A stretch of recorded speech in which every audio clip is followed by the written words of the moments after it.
So hello, আমি পিঙ্কি। তো আজ এসেছি আমি কলেজে। আজকে বেশি ছাত্র না আসে, আমি আজকে একটু ভিডিও করছিলাম। চলো আমাদের কলেজটাকে একটু এক্সপ্লোর করি। তো এটা আমাদের গার্ডেন, যেটা আমি সব থেকে ছোটোবেলায় বাইরে থেকে দেখতাম, কিন্তু ভিতরে আসার কোনো দিন সুযোগ পাইনি। শুধু সরস্বতী পূজায় শুধু একদিন ঢুকতে পারতাম, তো জানতাম না ভিতরে কেমন। তো ভিতরে ডিপার্টমেন্ট কক্ষগুলো খুব ভালো ছিল। তো এটা আমাদের ছিল পল সায়েন্সের ঘর, যেখানে আমাদের এমডিসি ক্লাসটা হচ্ছিলো। তো আমাদের ক্লাস শেষ প্রায়, তো আমরা বাড়ি যাচ্ছিলাম। এটা আমার দুটো ফ্রেন্ডস, তাদের সাথে আমি বাড়ি যাচ্ছি। তো চলো তো আমাদের একটু টিচার্সের রুমগুলো দেখিয়ে আনি। আমি যাইনি টিচার্সের রুমে, কিন্তু পাশেই ছিল এটা টিচার্সের রুম, এটা হল ঘর ছিল। আর এটা আমাদের যাচ্ছিলাম, এটা আমাদের বাইরের দিকে, তোমরা চেনোই, আমি ভ্লগে দিয়ে রাখি।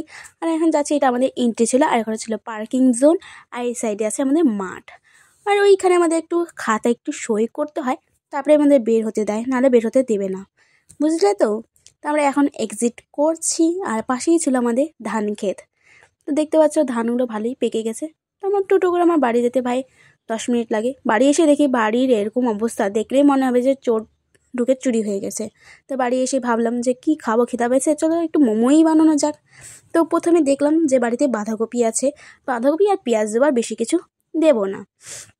তো এইসব আমি এখন চপ করে নেব।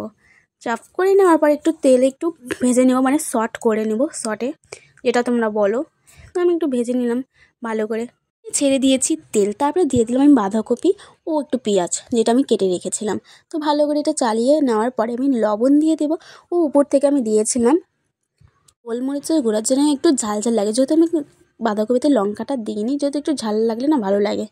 তো আমাদের ভাজা হয়ে গিয়েছে প্রায়। আর এটা ছিল আমাদের বাইরে, যেটা আমাদের রান্নাঘর থেকে দেখা যায় গাছটা।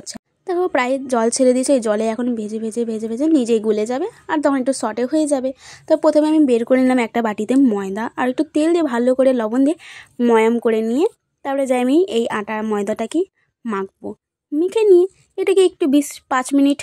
তো আমার ময়দাটা মাখা হয়ে গেছে, আমি রেস্টে রেখে দিয়েছিলাম। তো এর আবার গুটি করে নেব। গুটি করে নিয়েছি আমি প্রায়। এখন আমি এটাকে করবো, মোমোর শেপে দিব। কিন্তু ভাই প্রথমবার মোমো বানালাম, মানে তো আমি আগেও বানিয়েছি, কিন্তু এই মোমোর শেপ দেওয়া যে কত কঠিন সেটা আছে আমি বুঝতে পারলাম। তো আমি এখানে আমাদের যে শাক ধোয়ার যে ঝান্ডা হয়, মানে ফুটো ফুটো গামলা, সেগুলোটা ধুয়ে এখানে বসে দিয়েছি। নিচে দিয়েছিলাম সসপ্যান, যেখানে গরম জল হবে।